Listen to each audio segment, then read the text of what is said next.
Você vai assistir agora uma mensagem de fé com o pastor Valdir Gomes.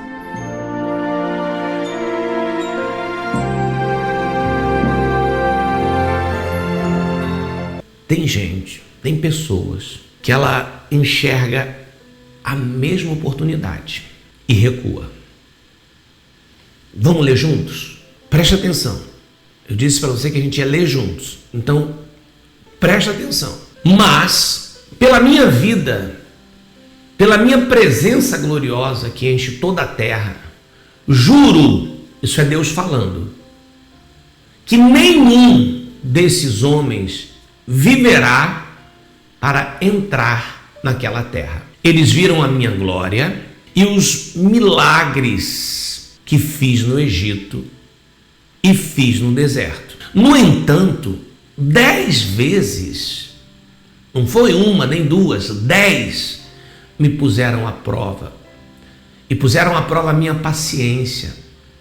Não quiseram me obedecer. Eles nunca entrarão na terra que jurei dar aos seus antepassados.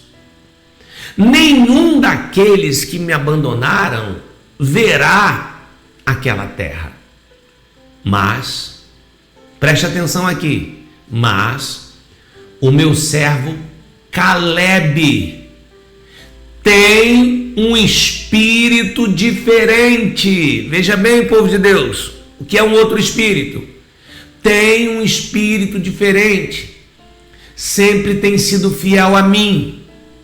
Por isso, eu farei com que ele entre na terra que espionou, e os seus descendentes, eles vão possuir aquela terra. Palavra do Senhor, digam glórias a Deus. Você vai encontrar essa palavra no livro de Números, tá? Se você quiser ler toda a história depois, não é agora. Deixa eu pintar o quadro geral. Lá atrás, Deus faz uma promessa para o povo enquanto eles ainda são escravos lá no Egito. E Deus diz assim: eu vou tirar vocês dessa escravidão, eu vou levar vocês para uma terra boa, ampla, terra que mana leite e mel. Lá vocês vão ter o pedaço de terra de vocês vão plantar, vão colher, vão prosperar. Tem um porém: nessa terra estão habitando pessoas, amorreus, ferezeus, jebuseus, essas pessoas. Mas não se preocupem com elas. A terra é de vocês. Podem entrar. Eu já decretei que eles vão ser expulsos. Vocês entrem, expulsem eles, porque a terra é de vocês. Eu estou dando a vocês. Veja, preste atenção. Deus não engana, Deus não mente, Deus não enrola, Ele não disfarça, Ele fala a verdade. Ele disse: eu vou levar vocês, eu vou tirar vocês daqui. Era o primeiro milagre, libertar da escravidão. Ele libertou. Eu vou levar vocês para uma terra boa, ampla, maravilhosa. Ele levou. Essa terra é de vocês, mas vocês têm que expulsar quem está lá.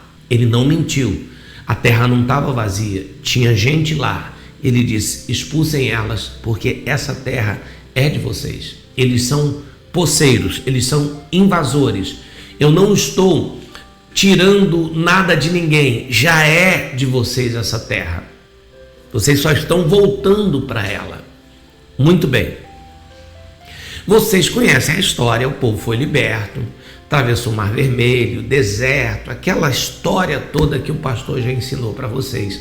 Durante todo o tempo, o povo resmungava, murmurava, se levantava contra Moisés, falando: por que você tirou a gente lá do Egito? Estava tão bom lá, mas vocês eram escravos. Mas a gente comia carne, a gente isso, a gente aquilo. Como o próprio Deus falou aqui 10 vezes, não foram uma, duas, 10 vezes esse povo, segundo o próprio Deus, tirou a paciência. Imagina só, se Deus perdeu a paciência, quanto mais um homem, uma pessoa, um ser humano. Muito bem, mas chegamos nesse ponto aqui. Eles passaram pelo deserto, chegaram na porta da terra prometida. Ali na frente está a terra prometida, linda, exuberante, maravilhosa. Moisés chama 12 homens, diz assim: vão na frente, dê uma olhadinha, vocês se dividam pela terra e anotem tudo que vocês virem, tudo que vocês acharem importante que vocês viram, lá vocês anotam, faz um relatório para eu traçar a estratégia para a gente entrar. Beleza, vocês estão me acompanhando até aqui? Pô, eu estou pincelando tudo para você entender do que a gente está falando, tá? Aí, tudo bem, foi feito isso. 40 dias eles ficaram lá. 40 dias. Esse número é importante, tá? Quando eles voltaram, aí estava Moisés e todo o povo ansioso, esperando eles voltarem para trazer uma resposta. Afinal de contas, puxa, tá ali meu sonho, ter meu pedaço de terra, finalmente. Muito bem. Quando eles voltaram, ficaram 10 de um lado e só 2 do outro lado, assim, separados. Esses 10 disseram assim: imagina só, está todo mundo ansioso para entrar na sua terra, finalmente, vou ter o que eu tanto sonhei. Eles chegam assim: ó, pode tirar o cavalinho da chuva. Como assim tirar o cavalinho da chuva? A gente não pode entrar. Não pode entrar, por quê? Porque lá tem gigante. Olha, as cidades lá, elas são muradas, são muito fortes. Os camaradas, eles são imensos. Quando a gente olhava para eles, a gente se sentia como gafanhotos, como insetos, de tão grandes que eles eram, fortes. Não, tem a menor condição da gente entrar, pode existir. Aí, do outro lado, os outros 2, Josué e Caleb levanta a voz, grita, diz: calem a boca, parem de falar besteira. Deus prometeu, Deus disse pra gente que a gente vai entrar, não é para vocês terem medo deles, não. Ó, o amparo deles se foi, o Senhor é com a gente, se a gente for, a gente devora eles como se fossem pedacinhos de pães. Povo de Deus, foi isso que Caleb falou. Por causa disso que Caleb falou e Josué apoiou, está certo, é isso mesmo. O povo quis matar, veja bem, quis matar a Josué e a Caleb. Vocês estão entendendo, pastor? Porque alguém chegou e disse que eles podiam, que parassem de ser mole, parassem de ser incrédulos. Ali estava a chance da vida deles. Eles ficaram com raiva. Entende por que eu falo para você que às vezes tem gente que fica com raiva de mim quando eu falo no intuito da pessoa acordar, da pessoa despertar, da pessoa, em vez dela entender aquilo ali como uma motivação para ela conquistar o que ela não tem, ela fica com raiva e ela começa a jogar pedra. Não, você não tem que jogar pedra em mim. Você tem que pegar essa sua raiva e focar no seu problema e dizer: você vai sair da minha vida. Alguém está compreendendo, pastor? Eu não aceito mais isso na minha vida. Eu não aceito mais essa doença. Eu não aceito mais o meu filho desse jeito. Então, você tem que entender isso, aprender isso. Mas veja que desde aquele tempo, meu povo, é muito mais fácil você ficar com raiva de quem quer uma mudança na sua vida do que você ficar com raiva do problema e lutar para sair daquela situação. E foi aí que Deus se levantou. E eu pergunto para você, eu estava lendo aqui junto com vocês, essa palavra que Deus falou foi uma palavra carinhosa ou foi uma palavra dura? Essa que a gente leu. Deus fala assim, ó: nenhum desses aqui, nenhum desses vai viver para entrar nessa terra. Nenhum deles, porque me tentaram, me provocaram, vão morrer, mas não entram. E Deus está dizendo: eu juro por mim mesmo, eu juro por mim mesmo, que eles morrem, mas não entram. Então eu pergunto, você enxerga essa palavra como uma palavra dura ou uma palavra carinhosa, passando mão na cabeça? Diz para mim, quero que você me diga. Que às vezes as pessoas têm uma visão equivocada de Deus. Não, porque Deus, não. Deus, ele é amor, Deus, ele é compassivo, compreensivo, mas chega uma hora também que ele perde a paciência. Ele mesmo disse aqui: 10 vezes provocaram a minha paciência. Você tem que entender que se você ficar provocando a paciência de Deus com a sua incredulidade, chega uma hora que ele vai perder a paciência, sim. Vai perder. Você tem que entender isso. Então, preste atenção que ele diz assim: Caleb vai entrar. E o que vai fazer? Qual é a chave? Qual é a chave da porta para Caleb entrar? Ele tem outro espírito. E é aqui que nasce esse ensino que a gente vai fazer, esse treino que a gente vai fazer essa semana inteira. Um outro espírito. Caleb tinha. Essa era a chave. E o que diferenciava Caleb dos outros 10? O que fazia dele diferente? Eles foram na mesma terra, viram as mesmas coisas. O que fez dele diferente? É aqui que eu digo para você: tem gente que tem a mesma oportunidade e recua. Tem gente que tem a mesma promessa e duvida. Tem gente que começa, eu falei isso ontem, e nunca chega. Por quê? Essa é a pergunta. Por quê? E a mesma coisa, mesma promessa, mesma visão, mesma terra.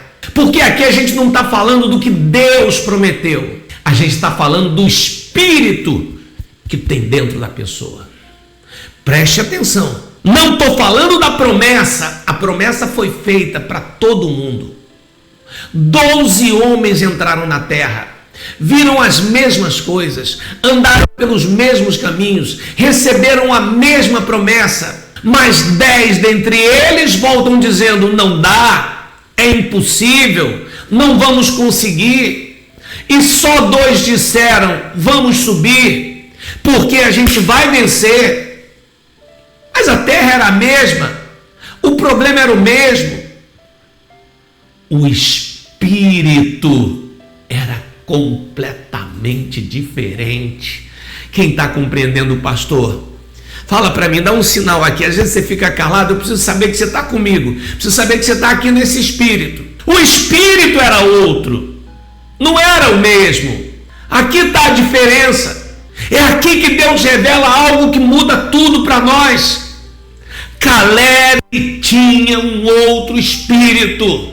Não foi a força do braço, não foi sorte, não foi uma oportunidade que surgiu, foi o espírito de Caleb.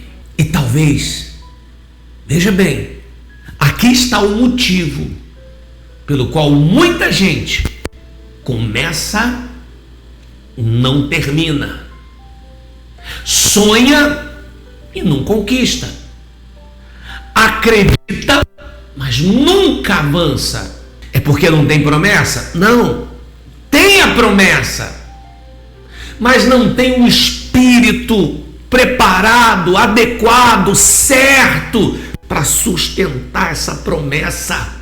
Deus não está apenas dizendo para você assim: eu quero te dar uma bênção. Não é isso. Eu falei no início, essa campanha não é para Deus te dar uma bênção. É para Deus transformar o teu espírito, esse espírito que está dentro de você, em um vencedor, em uma vencedora. Porque enquanto você tiver o espírito dos 10, você vai ter a vida dos 10. Enquanto você tiver a vida dos 10, nada anda. Mas quando você receber esse outro espírito, você vai ser um Caleb e vai ter a vida que Caleb teve. Pastor, então me clareia aí. Qual foi a vida dos 10? Morreram no deserto. Pronto. A vida de Caleb conquistou a promessa. Entrou na terra que ele viu, que ele desejou, que ele sonhou. Conquistou os sonhos. Aí você tem que decidir: quero morrer no deserto ou quero entrar na terra prometida? Eu creio no fundo do meu coração que Deus já está liberando uma unção diferente aqui. Uma nova mentalidade, uma nova postura, uma nova forma de ver as coisas, uma nova forma de reagir ao que você vê. E eu quero que você hoje comece a declarar, mas declara mesmo: eu não sou como a maioria, eu não penso como os outros pensam, eu não vejo como os outros veem, eu tenho um outro espírito. Amém?